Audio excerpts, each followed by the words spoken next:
کسی بھی کام کی اہمیت کو جاننا اور اس کو سمجھنا اس کے کرنے سے پہلے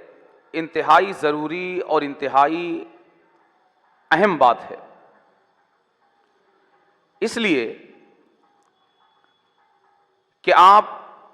کسی بھی کام کے کرنے کی طرف اسی وقت متوجہ ہوتے ہیں اور کسی کام کی انجام دہی پر اقدام اسی وقت کرتے ہیں جب آپ کی نگاہ میں اور آپ کے نزدیک وہ کام اہمیت والا ہو اور اس کے اندر کسی طرح کا کوئی مہتتا ہو اور اس کام کی کوئی قدر و قیمت اور آپ کی زندگی میں اس کا کوئی فائدہ ہو۔ کہ کوئی بھی انسان جب تک اس کی نگاہ میں کسی کام کا کوئی فائدہ اور کوئی اہمیت خواہ اس کے خیال اور اس کے گمان کے مطابق نہ ہو، وہ کسی کام کو انجام نہیں دیتا۔ اس لیے مسلسل اولاد کی تربیت کی اہمیت کے حوالے سے گفتگو کا مقصد بھی یہی ہے کہ یہ انتہائی اہم امر جس کی طرف سے ہم سالوں سے غفلت برت رہے ہیں اور ایک لمبا عرصہ ہو گیا کہ ہمارے معاشرے میں اس طرف توجہ دینے کا جو نظام ہے اور جو رواج ہے وہ یکسر پوری طرح ختم ہو چکا۔ ہم اپنی توجہات دوسری انتہائی معمولی چیزوں میں صرف کرنے لگے، وہ چیزیں جو کبھی ہمارے غور و فکر کا مقام نہیں ہوا کرتی تھیں اور ہماری توجہات کا مرکز نہیں ہوا کرتی تھیں، آج وہ انتہائی معمولی چیزیں ہمارے لیے اس قدر اہم ہو گئی اور ہماری توجہات کا اس قدر مرکز بن گئی کہ ہم گھنٹوں بلکہ دنوں بلکہ ہفتوں اور مہینوں ان کے درمیان انتخاب کرنے اور ان کو چننے میں ہم صرف کر دیتے ہیں۔ لیکن اس کے برعکس جو کام واقعی ہماری توجہات کا مرکز ہونا چاہیے تھا اور جس حوالے سے ہمارے نزدیک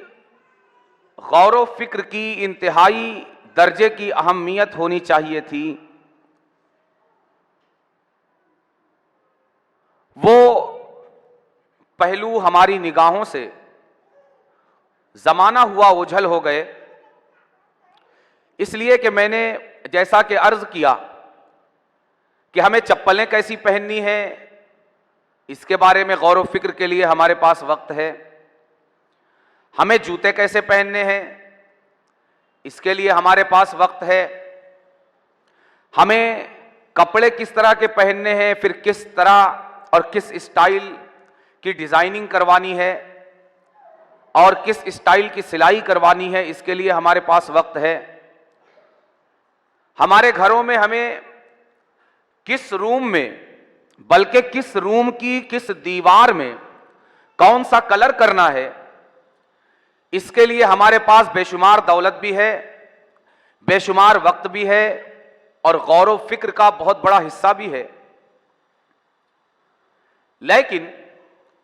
ہماری اولاد کس برانڈ میں ڈھلنی چاہیے، ہماری اولاد اور ہمارے اہل و عیال پر کون سا اور کس کا رنگ چڑھنا چاہیے، ہماری اولاد یہ کس ڈیزائن میں ڈھلنا چاہیے، ہماری اولاد کن راستوں کی مسافر ہونی چاہیے، اس کے لیے اور اس حوالے سے غور و فکر کرنے کے لیے ہمارے پاس نہ وقت ہے، نہ توجہات کا وہ حصہ ہے وجہ اس کی یہ ہے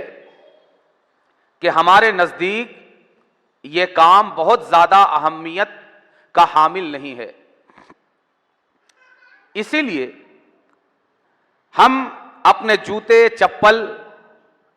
اور کپڑے اور دوسری زینت کی چیزوں کی طرف ان کے انتخاب میں، ان کو چوز کرنے میں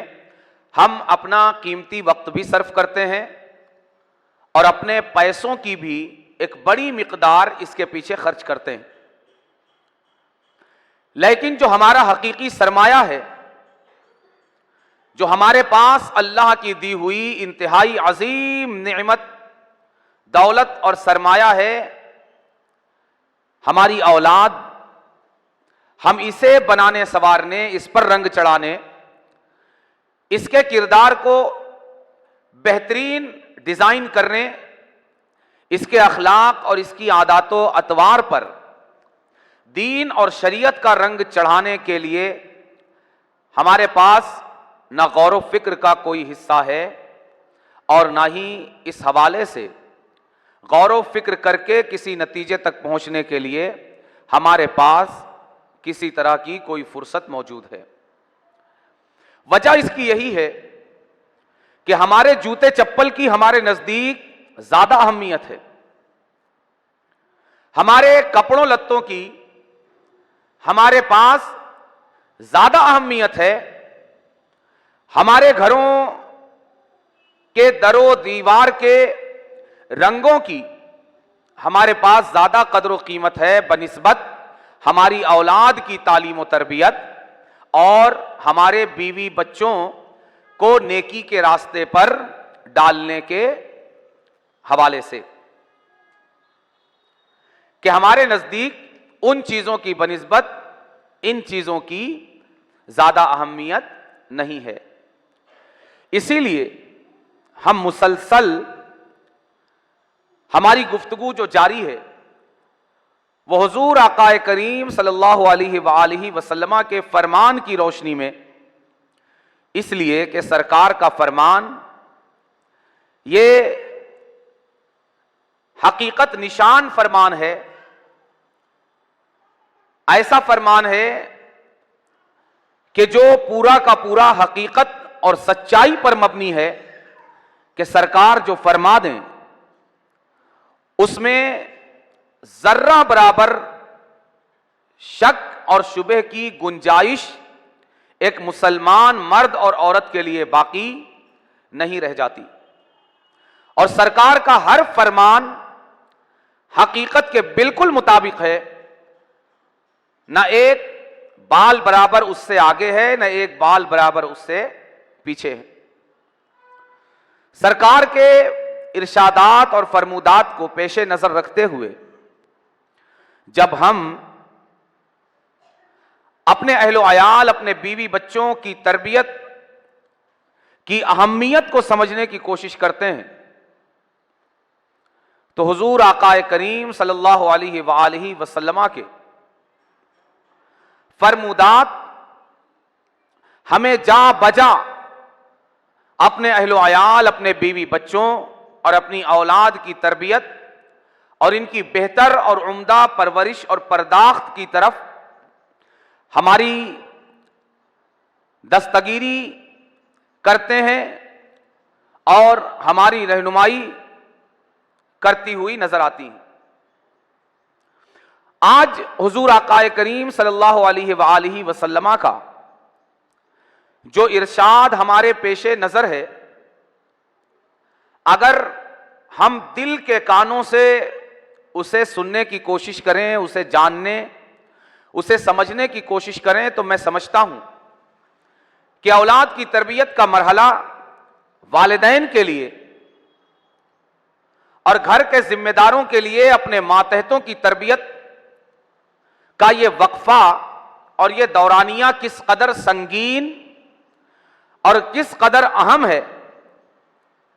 یہ پوری طرح ہمارے سامنے یہ بات واضح ہو جائے گی۔ حضور آقا کریم صلی اللہ علیہ وآلہ وسلم ارشاد فرماتے ہیں، من قال لصبی تعال ہاک ثم لم یعطہ شیئا فہی کذبہ۔ حضور آقا کریم صلی اللہ علیہ وآلہ وسلم ارشاد فرماتے ہیں کہ اگر تم میں سے کوئی کسی بچے کو بلائے کہ ادھر آؤ میں تم کو یہ دوں گا یا یہ دوں گی، ثم لم یعطہ شیئا، یہ کہہ کر بلائے کہ میں تمہیں کچھ دوں گا یا کچھ دوں گی، اور پھر اسے کچھ نہ دے، تو سرکار ارشاد فرماتے ہیں فہی کذبہ، کہ یہ اللہ تبارک و تعالی کے یہاں جھوٹ میں شمار کیا جائے گا، اور ایسا کرنے اور کہنے والے کو جھوٹوں میں اللہ تبارک و تعالی کے یہاں لکھ دیا جائے گا، اور یہ اپنے اس جھوٹ کی سزا قیامت میں ضرور پائے گا۔ اب یہ فرمان اپنے سامنے رکھ کر کہ اگر کوئی کسی بچے کو یہ کہہ کر بلائے کہ آؤ میں تمہیں یہ دوں گا یا دوں گی، اور پھر اسے کچھ نہ دے، تو سرکار فرماتے ہیں کہ اللہ کے یہاں یہ جھوٹ لکھا جائے گا۔ اب ہم اپنے مسلم معاشرے کو ایک طرف رکھ کر دیکھیں، اور ایک طرف پیغمبر اسلام ہمارے نبی اور ہمارے رسول صلی اللہ علیہ وآلہ وسلم کے اس فرمان کو ہم رکھ کر دیکھیں کہ سرکار کے اس فرمان کی روشنی میں ہمارا دین اور ہماری شریعت یہ کس قدر ہمیں ہمارے بچوں اور ہماری اولاد کے تعلق سے حساس بنانا چاہتے ہیں، کس قدر بیداری اور احساس ہمارے اندر پیدا کرنا چاہتے ہیں، اور اس کے مقابلے میں کس قدر ہمارا معاشرہ اور ہم اپنی اولاد اور اپنے بچوں کی تربیت کے حوالے سے سوئے ہوئے ہیں، اور کس قدر گہری نیند میں ہم پڑے ہوئے ہیں۔ ہمارے معاشرے میں ماں باپ کے لیے، گھر کے ذمہ داروں کے لیے، گھر کے بڑوں کے لیے یہ کتنی معمولی اور کتنی ہلکی بات ہے کہ بچوں کو دھوکہ دے دیا جائے، چھوٹے بچوں سے جھوٹ بول دیا جائے، چھوٹے بچوں کو معمولی چیزوں میں بہلانے اور پھسلانے اور ان سے جان چھڑانے نہیں بلکہ پیچھا چھڑانے کے لیے ان سے بڑے بڑے جھوٹ بول دینا، یہ ہمارے گھروں اور ہمارے معاشروں میں یہ بات کوئی معنی اور کوئی اہمیت نہیں رکھتی کہ ماں باپ کو مثال کے طور پر بچوں کو چھوڑ کر کہیں نکلنا ہے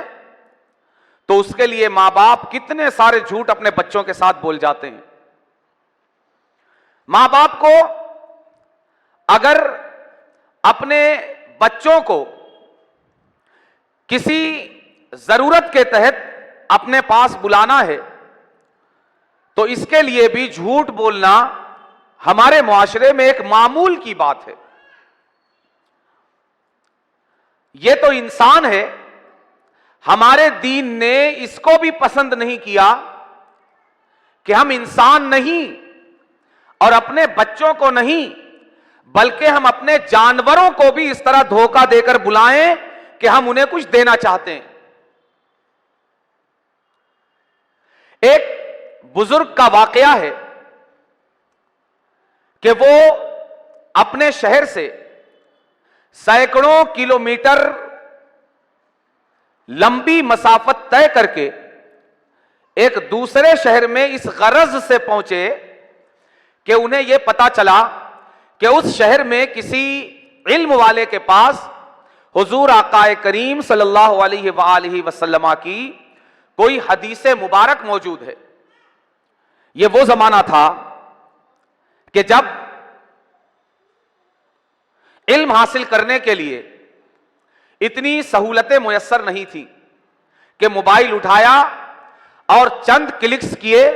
اور چیزوں کو دریافت کر لیا اور سرچ کر لیا، یا کسی کتب خانے میں گئے اور چند روپے کتب خانے والے کو دے کر علم کی کوئی کتاب حاصل کر لی۔ یا اگر کسی دور دراز مسافت پر بھی علم موجود ہو تو فضائی راستے سے یا ٹرین کے راستے سے یا سڑکوں کے راستے سے ان مسافتوں کو معمولی مشقت کے ساتھ گھنٹوں میں طے کر لیا اور اس علم کے سورس تک پہنچ گئے اور اسے حاصل کر لیا. نہیں، بلکہ یہ وہ وقت تھا جب سفر کی سہولیات میسر نہیں تھی، سفر اتنا آسان نہیں تھا. دور دراز کا سفر بڑی مشقتوں کے ساتھ گھوڑوں کی پشتوں اور اونٹوں کی پشتوں پر سوار ہو کر غیر محفوظ راستوں سے گزر کر کیا جاتا تھا. اس دور میں ایک حدیث حاصل کرنے کے لیے آج ہمارے پاس ہمارے ایک کلک پر سینکڑوں احادیث کے ذخیرے ہمارے پاس موجود اور ہمارے پیش نظر ہوتے ہیں. لیکن یہ وہ وقت تھا کہ جب یہ اللہ والے سینکڑوں کلومیٹر کی مسافت طے کر کے ایک حدیث مبارک حاصل کرنے کے لیے دور دراز کسی شہر میں پہنچے، اور جس علم والے سے یہ حدیث مبارک حاصل کرنے کے لیے تشریف لے گئے تھے، جب ان کے پاس پہنچے تو انہوں نے دیکھا کہ وہ اپنے کسی جانور، اپنی بکری کو ہاتھ اس طرح بنا کر اشارہ کر رہے ہیں گویا ان کے ہاتھ میں بکری کو کھلانے کے لیے اور اسے دینے کے لیے کچھ موجود ہے، اور بکری کی طرف اس طرح ہاتھ کا اشارہ کر کے اسے بلا رہے ہیں. گویا کہ یہ بکری کو زبان حال سے یہ کہہ رہے ہیں کہ تم میرے پاس آ جاؤ، میں تمہیں کچھ دینا چاہتا ہوں، کچھ کھلانا چاہتا ہوں. اور حال یہ ہے کہ اشارہ تو بتا رہا ہے کہ یہ بکری کو کچھ دینا اور بلا کر کچھ کھلانا چاہتے ہیں، لیکن حال یہ ہے کہ ان کے ہاتھ میں کوئی چیز بکری کو دینے اور کھلانے کے لیے نہیں ہے. سینکڑوں کلومیٹر کا سفر طے کر کے آنے والے یہ بزرگ، یہ اللہ والے، جب انہوں نے اس علم والے کی یہ کیفیت اور یہ حالت دیکھی اور اس کا یہ انداز دیکھا تو یہ اسی قدم، جس قدم تشریف لے گئے تھے سینکڑوں کلومیٹر کا سفر طے کر کے، اسی قدم ان کے گھر کے دروازے سے لوٹ آئے، یہ فرماتے ہوئے کہ جو شخص جانور کے ساتھ سچ نہیں بول سکتا اور اس کے ساتھ سچائی کا رویہ اختیار نہیں کر سکتا، اس کے بارے میں سرکار کے فرمان کے تعلق سے کیسے اطمینان کر سکتا ہوں کہ وہ سرکار کے فرمان میں جھوٹ کا سہارا نہیں لے گا اور سرکار کے فرمان میں کوئی دھوکہ اور کوئی جھوٹ شامل نہیں کرے گا. آپ نے یہ نہیں سوچا کہ میں نے سفر کی کتنی مشقتیں برداشت کی ہیں، میں نے سفر میں کتنی مشکلیں جھیلی ہیں، میں نے سفر میں کس قدر دشوار گزار راستوں سے گزر کر میں یہاں تک پہنچا ہوں. نہیں، بلکہ انہوں نے اندازہ لگا لیا کہ جو انسان بکری کے ساتھ ایسا کر سکتا ہے، بکری کو دھوکہ دے سکتا ہے، ایک جانور کے ساتھ دھوکے کا معاملہ کر سکتا ہے، ایک جانور کے ساتھ جھوٹ کا رویہ اختیار کر سکتا ہے، وہ حدیث رسول میں سچائی کے ساتھ اسے ڈیلیور کرے، اس کی گارنٹی نہیں ہے. ہمارے دین کی تعلیم یہی ہے. اسی لیے حضور آقا کریم صلی اللہ علیہ وآلہ وسلم نے ارشاد فرمایا کہ کوئی اگر کسی بچے کو یہ کہہ کر بلائے، آؤ یہ لو، میرے پاس آ جاؤ، میں تمہیں یہ دوں گا یا میں تمہیں یہ دوں گی، اور وہ بچہ آ جائے اور پھر بلانے والا اسے کچھ نہ دے، تو یہ اللہ کے یہاں جھوٹ لکھا جائے گا. ہمارے دین نے اولاد کی تربیت کے تعلق سے ہمیں اتنا حساس بنانے کی کوشش کی ہے، اس قدر احتیاط کرنے کی کوشش کی ہے. کیوں؟ اس لیے کہ وہ بچہ جسے آج گھر کے ذمہ دار، اس کی ماں یا اس کے باپ یا دوسرے رشتہ دار آج اسے بچہ سمجھ رہے ہیں، اس کے بارے میں یہ سمجھ رہے ہیں کہ یہ بچہ ہے، اسے کچھ سمجھتا نہیں، اسے کچھ سوجھتا نہیں، ابھی اس کی سمجھداری کم ہے، اس کے اندر سمجھنے بوجھنے کی صلاحیتیں کم ہیں، اس لیے اس کے ساتھ کتنا بھی جھوٹ بولو، اس کے سامنے جو چاہو کرو، اسے کوئی فرق نہیں پڑتا۔ تو یاد رکھیں کہ ایسی ماں اور ایسے باپ اور گھر کے ایسے ذمہ دار یہ انتہائی جہالت میں پڑے ہوئے ہیں اور انتہائی نادانی کا ثبوت دے رہے ہیں، اس لیے کہ ایک بندہ مومن کو ہمارے دین نے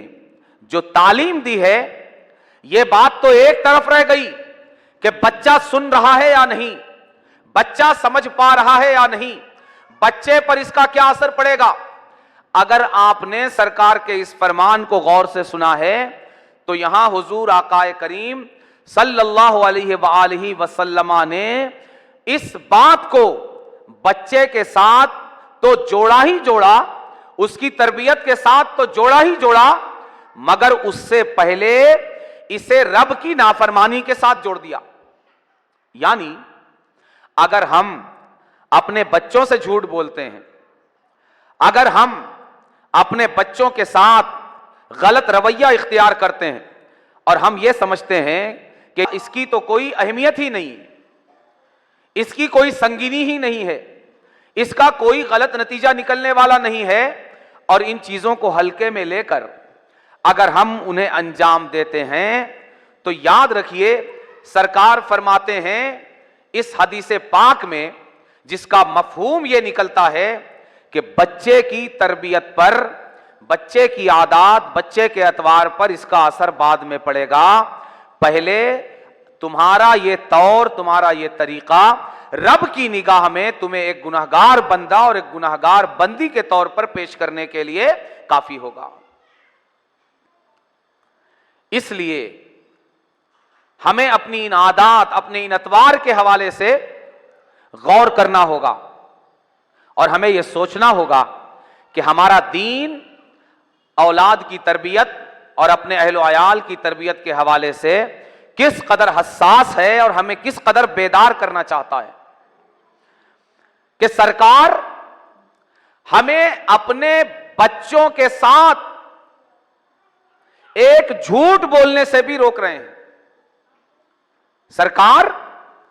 ایک جھوٹ جس کی ہمارے نزدیک کوئی قیمت نہیں، کوئی سنگینی نہیں ہے، ہم اس کا کوئی خطرہ محسوس نہیں کرتے، سرکار اپنے بچوں کے ساتھ یہ ایک جھوٹ بولنے سے بھی ہمیں منع فرما رہے ہیں، اور ہم روزانہ اپنے بچوں کے ساتھ کتنے جھوٹ بولتے ہیں، ہمیں اس کا احساس ہی نہیں کہ بچوں پر اس کا کیا اثر ہوگا۔ یاد رکھیے جنہیں آج ہم بچہ سمجھ رہے ہیں یہ ہمیشہ بچے رہنے والے نہیں ہیں، آج کا بچہ کل کا جوان ہے، اور جو کل کا جوان ہے وہ آنے والے کل کا ایک انتہائی ذمہ دار انسان اس معاشرے کے لیے بننے والا ہے، جس کے کاندھے پر آپ کے گھر کی ذمہ داری بھی آنے والی ہے، آپ کے معاشرے کی ذمہ داری بھی آنے والی ہے، بلکہ پوری امت کی ذمہ داری کسی نہ کسی شکل میں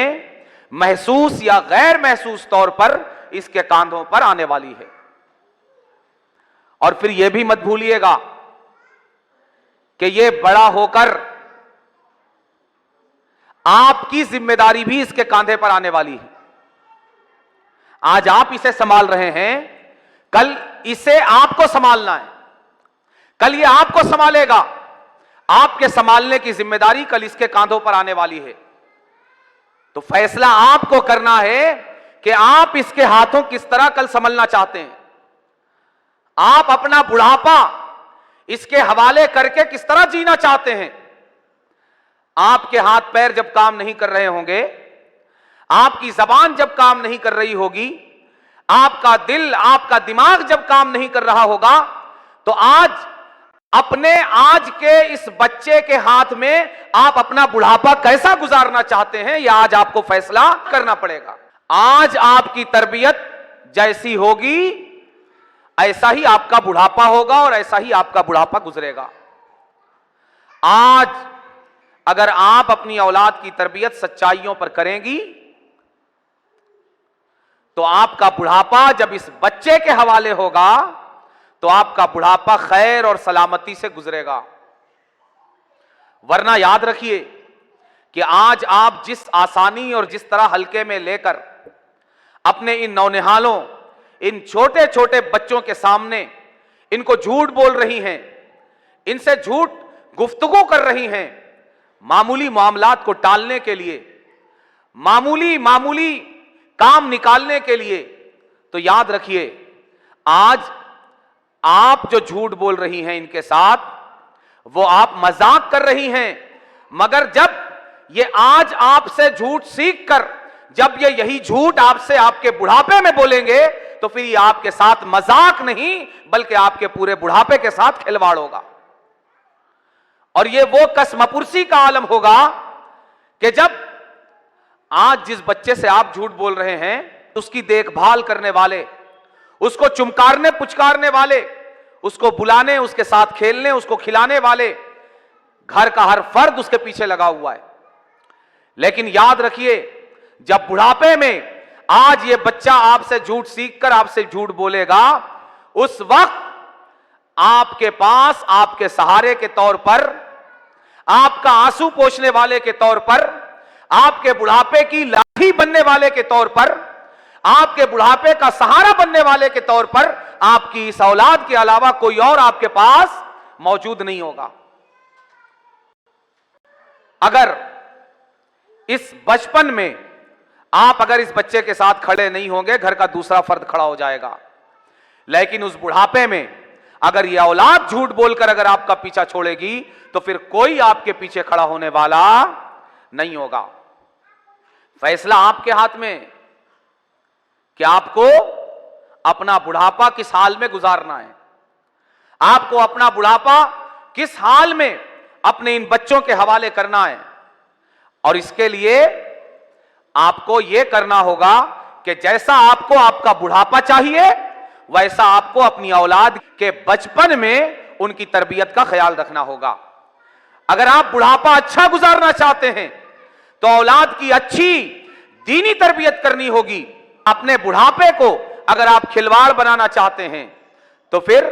آپ کی مرضی ہے کہ آپ اپنی اولاد کی تربیت چاہے جن بنیادوں پر کریں. اور یہ تو دنیا کا وبال ہے، یہ تو بڑھاپے کی خرابی ہے، لیکن اس سے زیادہ سنگین معاملہ آخرت کا ہوگا، اس سے زیادہ خطرناک معاملہ آخرت کا ہوگا، اس سے زیادہ خطرناک معاملہ قبر کا ہوگا کہ وہ حالات اور وہ کیفیات اور وہ زندگی کبھی ختم ہونے والی نہیں ہے. تو آپ کو اپنی دنیا کے حوالے سے بھی سوچنا ہے اور اپنی آخرت کے حوالے سے بھی سوچنا ہے. بڑھاپا کیسا گزارنا ہے اس کے لیے بھی آپ کو اپنی اولاد کے بچپن میں ہی طے کرنا پڑے گا. اور پھر قبر میں کیسی زندگی چاہیے، حشر میں کیسی زندگی چاہیے، آخرت میں کیسی زندگی چاہیے، یہ فیصلہ بھی آپ کو اپنی اولاد کے بچپن میں ہی کرنا ہوگا. کہا جاتا ہے نا جیسا بوؤ گے ویسا کاٹو گے. آج اپنی اولاد کے بچپن میں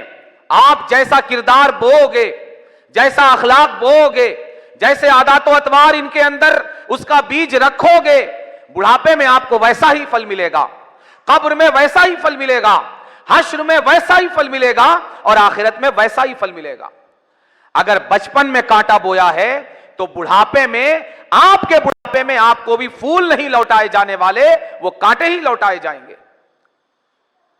قبر میں بھی پھول نہیں کانٹا ہی لوٹایا جائے گا، حشر اور آخرت میں پھول نہیں کانٹا ہی لوٹایا جائے گا. کیوں؟ اس لیے کہ آپ نے بیج کسی پھول کا نہیں بلکہ اپنی اولاد کے بچپن میں کانٹوں کا لگایا ہے. اس لیے اگر آپ کو اپنا بڑھاپا خوشگوار چاہیے، اپنی قبر جنت کے باغوں میں سے ایک باغ چاہیے، حشر میں پل صراط سے بجلی کی تیزی سے گزر جانے کا نظام چاہیے، اور آخرت میں جہنم کے بجائے جنت کے راستے کی مسافرت چاہیے، جنت کی گزرگاہ سے گزر چاہیے، تو پھر آج اپنی اولاد کے اخلاق میں، کردار میں، عادات میں، اطوار میں بد اخلاقی اور بد کرداری کا کانٹے والا بیج نہیں بلکہ خوش اخلاقی اور اعلی کردار کا بیج ہمیں لگانا ہوگا، جو بڑھاپے میں بھی ہمیں پھول بن کر واپس ملے گا، ہماری قبر، ہمارے حشر اور آخرت میں بھی پھول کا ڈھیر بن کر ہمارے سامنے آئے گا، اور ہماری دنیا بھی کامیاب ہوگی اور ہماری آخرت بھی کامیاب ہوگی۔ یہ ایک ایک جھوٹ جو آج ہم اپنے بچوں سے بول رہے ہیں، ہم سمجھ رہے ہیں کہ یہ ہمارے بچوں کے کردار پر کچھ بھی اثر انداز ہونے والا نہیں۔ میں اگر کہوں تو میں آپ ہی طرح کا انسان ہوں، میں آپ ہی کی طرح کا انسان ہوں، آپ میری بات مت مانیے، مگر یہ فرمان اس ذات کا ہے جو معصوم ذات ہے، جس کا فرمان معصوم فرمان ہے، جس کا ارشاد آخری حد کی سچائی اور آخری درجے کی حقیقت اپنے اندر پوشیدہ رکھتا ہے۔ وہ ارشاد فرما رہے ہیں کہ من قال لصبی تعال، ہاں، کہ اگر کوئی کسی بچے کو یہ کہہ کر بلائے ادھر آؤ یہ لو، ثم لم یؤتہ شیئا، پھر اسے کچھ نہ دے بلا کر، فہی کذبہ، تو یہ اللہ کے یہاں جھوٹ ہوگا۔ سرکار اولاد کی تربیت کے حوالے سے ہمیں کس مقام سے لے کر چلنا چاہتے ہیں، ہمارا دین کس معمولی اور کس مقام سے ہماری دستگیری کر کے، ہماری انگلی پکڑ کے ہمیں یہ سکھانا چاہتا ہے کہ اولاد کی تربیت کہاں سے شروع کرنی ہے۔ جب آج آپ یہ سمجھتے ہیں کہ یہ بچہ ہے، سبھی بچہ ہے، یہ کچھ نہیں سمجھتا، وہاں سے ہمارے سرکار ہمیں فرماتے ہیں کہ بچوں سے، بڑوں سے بھی جھوٹ بولنا انتہائی سنگین ہے، لیکن یہ مت سوچنا کہ بچوں سے جھوٹ بولنا سنگین نہیں ہے، بچوں سے جھوٹ بولنے میں ڈبل نقصان ہے، بچوں سے جھوٹ بولنے میں ڈبل نقصان ہے، کہ اگر بچوں سے جھوٹ بولتے ہیں تو یہ اللہ کا گناہ تو ہے ہی، لیکن بچوں سے جھوٹ بولنے میں دوسرا نقصان یہ بھی ہے کہ آپ بچوں کے غلط مستقبل کی بنیاد ڈال رہے ہیں، اپنے بڑھاپے کی غلط بنیاد ڈال رہے ہیں، اپنی قبر کی غلط بنیاد ڈال رہے ہیں، اپنے حشر اور اپنی آخرت کو اپنے ہاتھ سے برباد کرنے کی بنیاد آج آپ ڈال رہے ہیں۔ ڈبل نقصان ہے۔ بڑوں سے اگر آپ جھوٹ بولتے ہیں یہ اللہ کا گناہ ہے، اللہ کے یہاں گناہ لکھا جائے گا، لیکن ایک ننھے بچے سے اگر آپ جھوٹ بولتے ہیں تو یہ اللہ کا بھی گناہ ہوگا اور خود بچے کا بھی مستقبل تباہ و برباد ہوگا، آپ کا بڑھاپا بھی تباہ و برباد ہوگا، آپ کی قبر اور آپ کی آخرت بھی تباہ و برباد ہوگی۔ اس لیے ہم نے کبھی اس طرح سوچنے کی کوشش کی؟ ایک مسلمان مرد اور عورت کے سوچنے کا انداز یہ ہوتا ہے، ہم اس قدر لاؤبالی، اس قدر غافل ہو چکے ہیں، ہمیں تو اپنی موت یاد نہیں ہے، ہمیں تو اپنی قبر یاد نہیں ہے، ہمیں تو اپنی آخرت یاد نہیں رہ گئی، ہم اپنے بچوں کے مستقبل کے حوالے سے کیا سوچیں گے؟ ہم اس قدر دنیا کے نظاروں میں کھو گئے، ہم اس طرح دنیا کے فیشن میں، دنیا کی آرائشوں میں اور دنیا کی جگمگاہٹ میں، لہلہاہٹ میں ہم اس طرح اپنی آخرت سے غافل ہو گئے کہ ہمیں ماں باپ ہوتے ہوئے، گھر کا ذمہ دار ہوتے ہوئے، ہمیں خود اپنی قبر، اپنی موت اور اپنی آخرت کی فکر نہیں ہے۔ ہم اپنے بچوں کی آخرت کی فکر کیا کریں گے؟ ہم اپنے بچوں کے مستقبل کی فکر کیا کریں گے؟ ہمارا حال یہ ہے کہ ہم جوان ہو کر بڑی عمروں کے مراحل میں ہونے کے باوجود ہمیں خود اپنے بارے میں پتا نہیں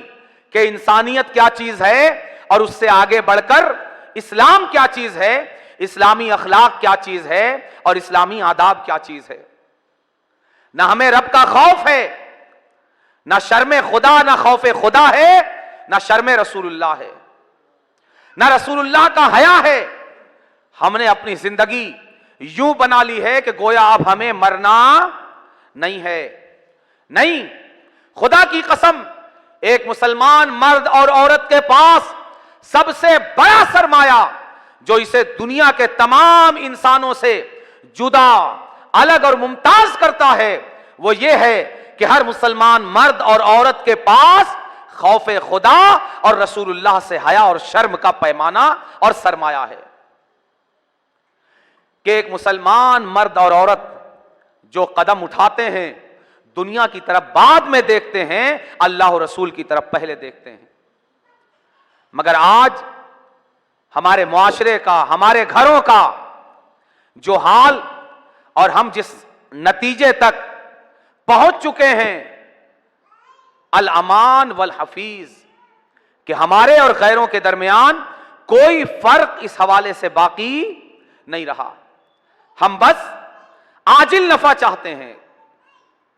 کہ دنیا کا نفع کیسے حاصل ہوگا، چاہے کسی کو ہم بے وقوف بنا کے نفع حاصل کر لیں،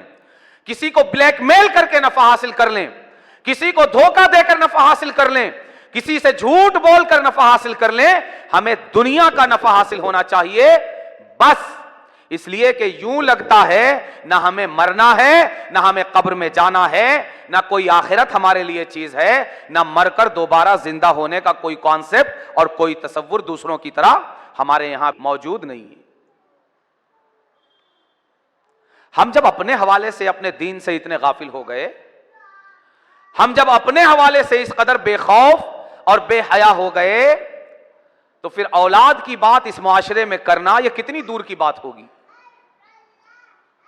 میری ماں اور بہنوں، بلکہ اس پوری امت کے مردوں اور عورتوں، ہمیں دوسری قوموں کی طرح یہ بے حسی کی زندگی اور یہ غفلتوں والی زندگی ہمارے شایان شان نہیں ہے۔ کیوں؟ اس لیے کہ دوسری قومیں اگر ان غفلتوں، ان بے حیائیوں میں زندگی گزارتی ہیں، گزار سکتی ہیں، اس لیے کہ ان کے پاس قرآن جیسی کتاب ہدایت موجود نہیں ہے۔ دوسری قومیں اگر کسی اندھیرے راستے کی مسافر بنتی ہیں، بن سکتی ہیں، اس لیے کہ ان کے پاس محمد الرسول اللہ جیسا قائد اور رہنما موجود نہیں ہے۔ لیکن اگر مسلم امت اور اس امت کے مرد اور عورت اگر تاریکیوں کے مسافر بنتے ہیں، بے راہ رویوں کے مسافر بنتے ہیں،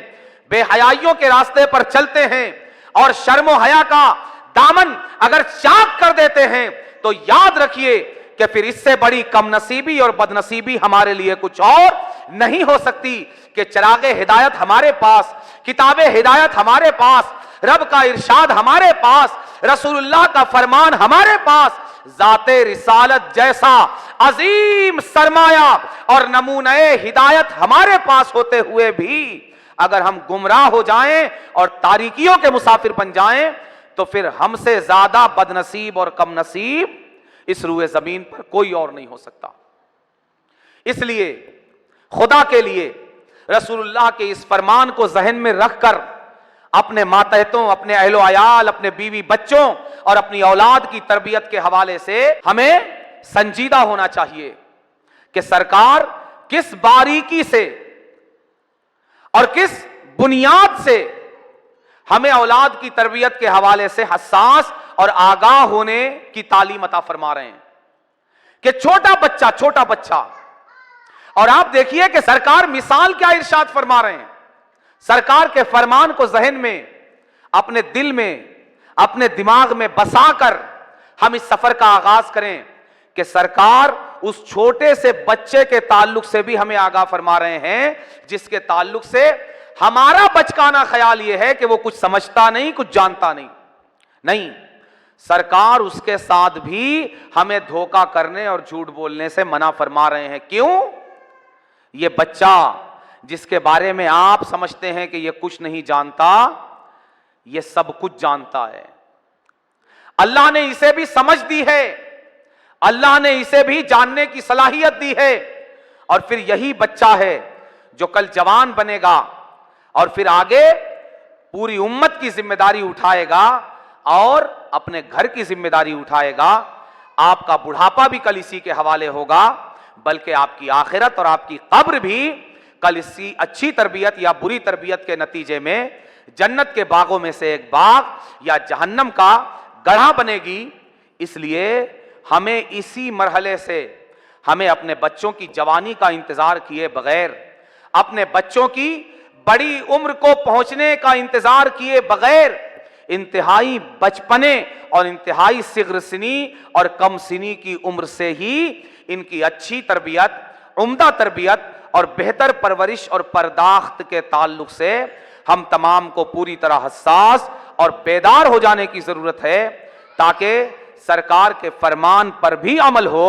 اور ہمارے گھر میں یہ نرم و نازک کومپلیں جو پودا بننا چاہتی ہیں، جو ایک دن تناور درخت بننا چاہتی ہیں، جو ایک دن سایہ دار درخت بننا چاہتی ہیں، یہ ہمارے گھر میں یہ نازک کومپلیں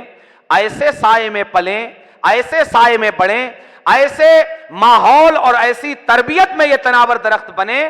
جہاں بد اخلاقی کا سایہ بھی ان پر نہ پڑے، بد کرداری اور بد اتواری کا کوئی انداز ان کے سامنے نہ آئے، بلکہ والدین رسول اللہ کے فرمان کی روشنی میں، اللہ تبارک و تعالیٰ کے ارشادات کی روشنی میں، عمدہ اخلاق، بہتر کردار کی روشنی میں ان کی تربیت کریں، تاکہ جب یہ تناور درخت بنے تو دوسرے جو ان سے پیٹھ لگا کر ان کے سائے میں آ کر بیٹھے، انہیں ان کے سائے میں بیٹھنے پر ان کے کانٹے